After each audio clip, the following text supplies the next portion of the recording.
मुकद्दस में से जो हवाला तलावत किया है, इसमें खुदा इब्रानियों के मुसन्नफ के वसीले से अपने लोगों से बात करता है।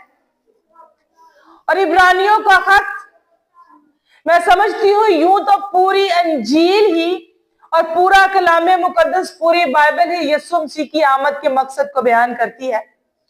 लेकिन जब हम इब्रानियों के खत को पढ़ते हैं तो कोई भी मसीही ईमानदार अगर अपने ईमान पर कायम रहना चाहता है, अगर यीशु मसीह के आने के मकसद को बेहतर तौर पर समझना चाहता है, तो वो इस खत का मुताला किए बगैर नहीं रह सकता।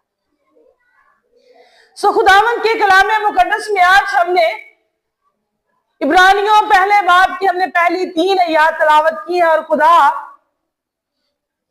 आज हमें ये सिखाना चाहता है, आज हमें ये बताना चाहता है कि खुदा ने अगले जमाने में खुदा ने हिस्सा ब हिस्सा और तरह ब तरह कलाम किया। कौन सा अगला जमाना? इब्तिदा से लेकर अब तक का जो वक्त है, खुदा इस सारे वक्त को काउंट करता है और खुदा तारीख के हर दौर में वक्तन फवक्तन अपने कलाम को नाजिल करता रहा।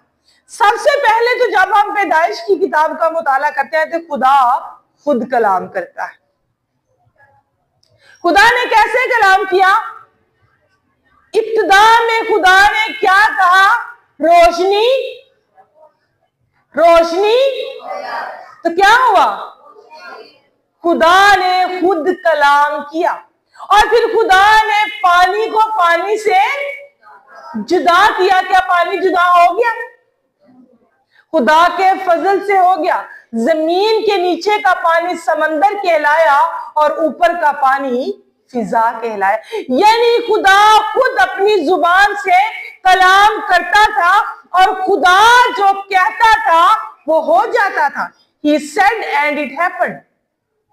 कोई मुश्किल बात नहीं थी क्योंकि उसके कहने से ही चीजें वजूद में आती थी।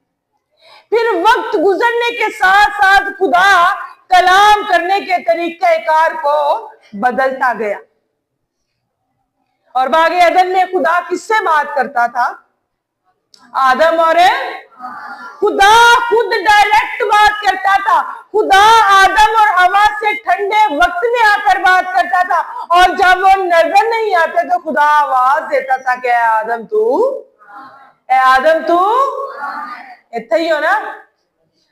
आदम को हमेशा खुदावंद की हजूरी में और उसकी प्रेजेंस में होने की जरूरत है। यह खुदा के बात करने का तरीका कार था जो खुदा ने इब्तिदा से किया। फिर खुदा वक्त के साथ साथ अंबिया के जरिए, खुदा दीगर नबियों के जरिए अपने लोगों से कलाम करता रहा।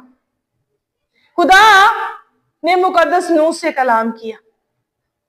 खुदा ने मुकद्दस मूसा से कलाम किया और हम सभी जानते हैं कि कोहे सीना पर मुकद्दस मूसा खुदा के साथ रूबरू बात करता था। ये खुदा के बात करने का तरीका था। खुदा अब्राहम से बात करता था। ये खुदा के दुनिया से कलाम करने का तरीका था। और खुदा हिस्सा ब हिस्सा और तरह ब तरह कलाम अपने लोगों के साथ करता रहा। क्यों?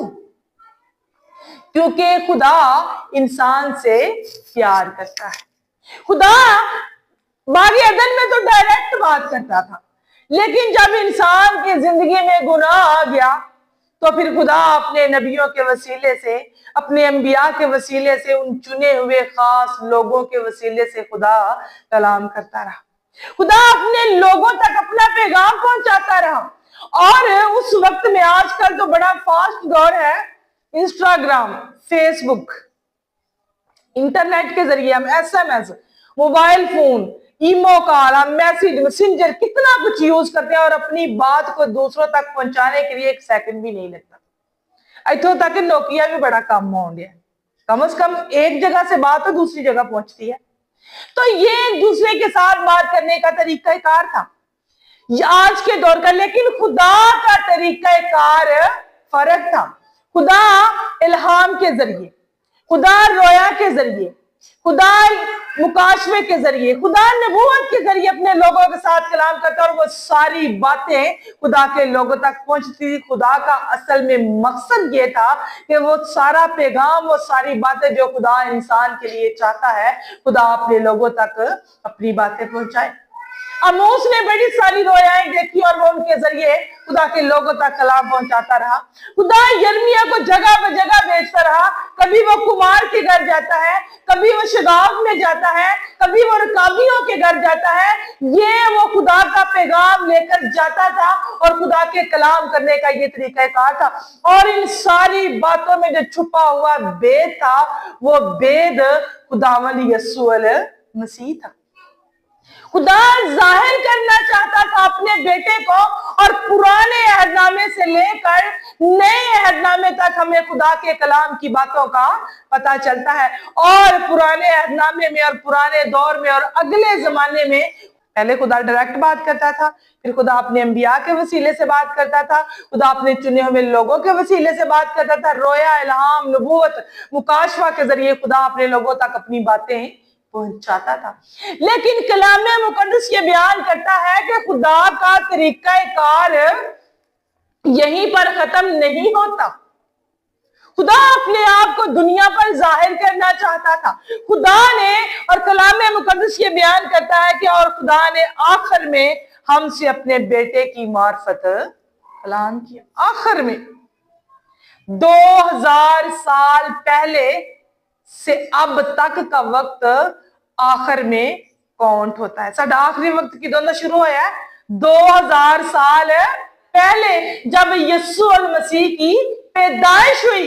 तब से लेकर अब तक हम आखिरी दौर में जा रहे हैं, हम आखिरी वक्त गुजार रहे हैं, और ये बिल्कुल दुनिया का एंड है। और कलामे मुकद्दस ये बयान करता है, और आखिर में खुदा ने अपने बेटे की मार्फत कलाम किया।